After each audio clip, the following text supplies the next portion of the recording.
Okay, ready when you are. Ready?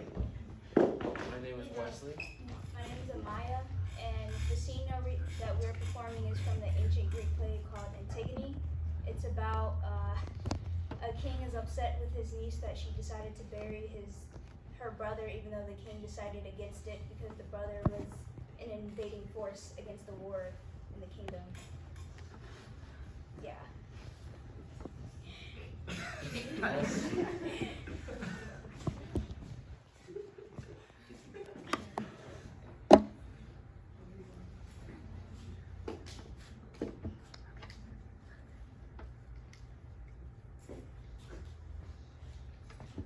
You, with your eyes fixed on the ground, do you admit the charges or deny them?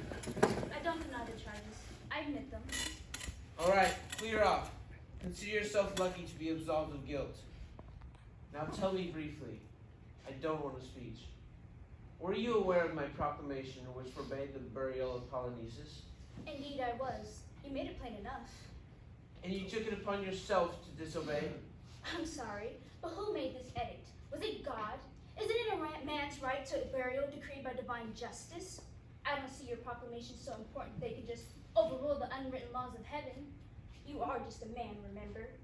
These laws are not temporary measures. They stand forever, and I would have to face them when I died.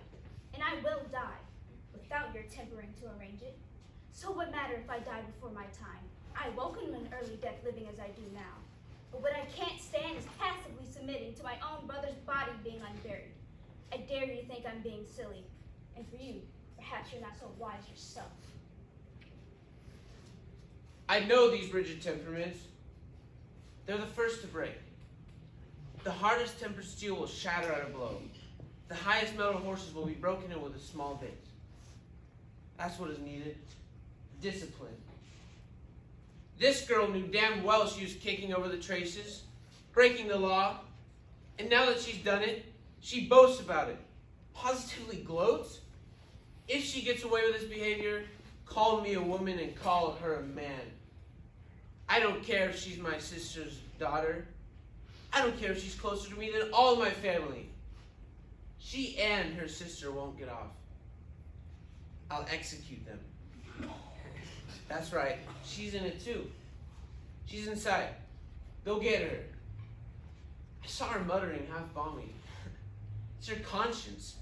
She can't hide her guilt. At least she doesn't try to justify it. Will my death be enough? Do you want more? No, that'll do as far as I'm concerned. Then why not do it now? Our wills been flipped head on, no time for reconciliation. I can't think of a funny reason for dying, having buried my own brother. These men are on my side, but they daren't say so. That's where you're wrong. You are quite alone in this. No, these men are on my side. They're forced to cringe to you. These men obey, but you and you alone decide to disobey. Are you ashamed? Ashamed? Ashamed of what? Ashamed of being loyal to my brother, my own family? Eteocles was also your own brother. Indeed he was. Of course he was my own brother. Then why were you so disloyal to him? If he were alive now, he would agree with my will. For treating his brother no differently than him. It was his brother that died, not some servant. Eteocles died while fighting for his country. That doesn't affect the laws of burial. You can't treat friend and enemy the same. Who knows what the rules are amongst the dead? Your enemy does not become your friend by dying. If we must have these groupings, let me say this. I will join anyone in loving, but not by hating. All right then. Die and love them both in hell. I'm not here to be shoved around by a woman. Oh.